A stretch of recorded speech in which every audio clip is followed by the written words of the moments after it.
This isn't a story about money. It's about what happens when money finally stops working. If you've ever felt that the magic of Christmas is just out of reach, then this story is for you.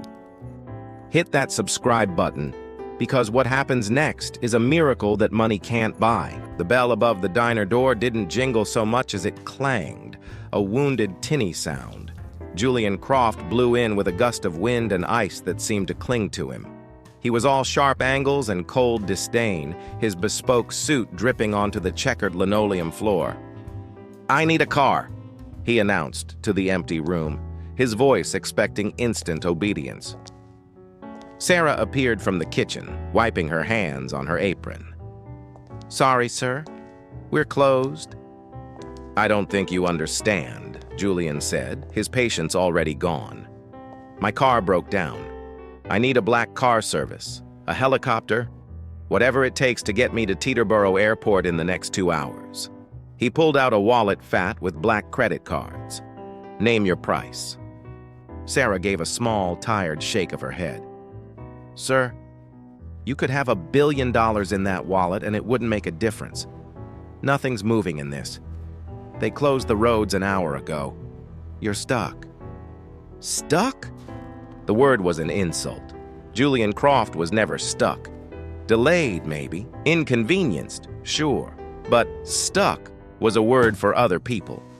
He scoffed, looking around the diner with contempt. Stuck in this relic. His eyes swept over the cracked vinyl booths and the faded photos on the walls. He saw a place that was obsolete and worthless, just like the woman standing in his way. He started pacing, barking into his phone at a string of assistants, each call ending in more frustration. The answer was always the same. The blizzard had grounded him, his power, his influence, his money, all useless against the snow. He was trapped. An hour crept by. Julian's rage cooled into a resentful silence. He sat in a booth, staring at his useless phone, a king stranded on an island of chipped formica. He'd tried to bribe Sarah, offering her a ridiculous amount of cash to somehow make a snowplow appear. She just looked at him with a tired pity that made him even angrier than her defiance. "You can't buy your way out of a blizzard," she'd said softly. Then, with a low groan and a flicker, the lights went out. The hum of the refrigerator died. The neon star outside vanished. They were plunged into a darkness so absolute, it felt like it had swallowed the diner whole. For the first time, a flicker of real panic touched Julian's eyes. He was cold. He was helpless. A moment later, a match scraped. A tiny flame bloomed in the dark. Sarah was lighting a candle, her movements calm and steady. She lit another, then another, placing them on tables until the diner filled with a soft, flickering glow.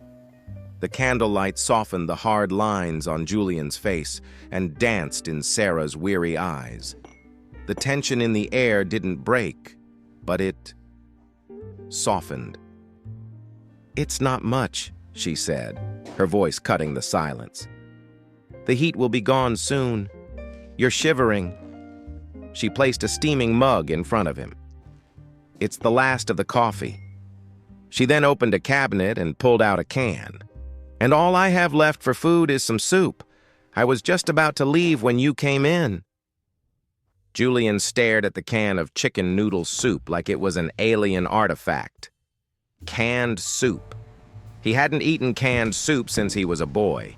His personal chefs prepared meals that cost more than this entire diner. But the cold was seeping deep into his bones, a chill his fine Italian wool suit couldn't fight. Wordlessly, he nodded. As Sarah heated the soup over a small camping stove she kept for emergencies, the silence stretched on until it was too heavy to ignore. "So, this is your life?" Julian asked, a hint of his old condescension in his voice. "Serving canned soup in the middle of nowhere on Christmas Eve?" Sarah didn't take the bait. "My life is more than this diner," she said, her eyes looking somewhere far away. "My life is my daughter, Lily." She talked about Lily's laugh, her love for drawing, and how brave she was. Then her voice dropped. "She's in the children's hospital downtown. It's serious. I work 3 jobs to keep up with the bills, to make sure she has the best doctors." She instinctively pulled out her phone, the screen glowing in the candlelight. The wallpaper was a photo of a little girl with bright eyes and a missing front tooth, sitting up in a hospital bed and holding a crayon drawing. It hit Julian like a physical blow. Not the sickness, not the poverty, but the raw, unapologetic love in the face of it all. It was a universe away from his sterile world of transactions and deals. He thought of his own life, empty apartments, temporary relationships, and a family that spoke only through lawyers. He was completely, profoundly alone. "What's your name?" he asked, his voice so quiet it was almost lost in the howling wind. "It's Sarah." For the first time, he really saw her, not as an obstacle or a waitress, but as a woman of incredible, quiet strength. Later, when the wind rattled a window pane so hard it seemed about to break, he found himself getting up, helping her brace it with a piece of wood. It was a small, selfless act, a foreign feeling. As he worked, a shiver ran through him. Without a word, Sarah came back from a back room with an old, worn quilt and draped it over his shoulders. He didn't shrug it off. He pulled the simple frayed fabric tighter, and for the first time all night, he felt a flicker of warmth that had nothing to do with heat. Julian awoke on the vinyl booth to the strange comfort of the quilt and a deep silence. The storm was over. Christmas morning had arrived, covering the world in a clean, brilliant white. Sunlight streamed through the diner's windows, lighting up the dust dancing in the air. He looked over and saw Sarah asleep in a chair, her face peaceful. He didn't see a rundown diner anymore. He saw a sanctuary. And in Sarah, he saw the richest person he'd ever met. A low, rhythmic thumping grew in the distance. A helicopter, his rescue. His world was coming to take him back. He stood, the quilt falling from his shoulders. He looked at Sarah, 1,000 words caught in his throat. He wanted to thank her, to try to explain the change inside him. But old habits die hard. Instead, he pulled out his wallet and emptied all the cash onto the counter, a thick stack of $100 bills. Then he walked out the door without a word, stepping back into the blinding snow and back into his life. A day later, Sarah sat by Lily's hospital bed, reading her a Christmas story. The hospital administrator knocked gently on the door. "Sarah," she said, a puzzled look on her face. "A very strange thing just happened. We received a wire transfer this morning. It's substantial. It's enough to cover all of Lily's past medical expenses. And it sets up a fund for all of her future treatments, whatever she needs." Sarah just stared, speechless. "From who? I don't understand." "We don't know," the administrator said, glancing at her papers. "It was sent anonymously. The only message attached just said, 'From a secret Santa.'" Tears welled in Sarah's eyes, but they were happy tears. She looked out the window at the snow-covered city, and she understood. He hadn't just left cash on a counter. He had listened.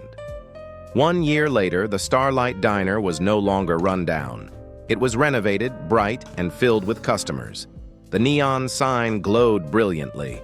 Sarah, now the owner, moved through the room with a confident smile. As the evening rush started, a sleek black car, not a Rolls-Royce, but just as elegant, pulled up. Julian Croft stepped out. The arrogance was gone from his shoulders, replaced by a quiet warmth. He wasn't in a suit, but a simple cashmere sweater. In his hand, he held a small, brightly wrapped gift. He walked in, the bell jingling cheerfully. Their eyes met across the crowded room, and he smiled. A real smile. He hadn't come back as a billionaire who had it all. He had come back as a man who had finally learned that the greatest wealth isn't what you own, but what you share. He'd found the true meaning of Christmas, not under a tree, but trapped in a storm with a waitress who gave him the one gift he never knew he needed: humility. If this story warmed your heart, don't forget to like, subscribe, and share. Tell us in the comments what you believe the true meaning of Christmas is. We'll see you in the next story.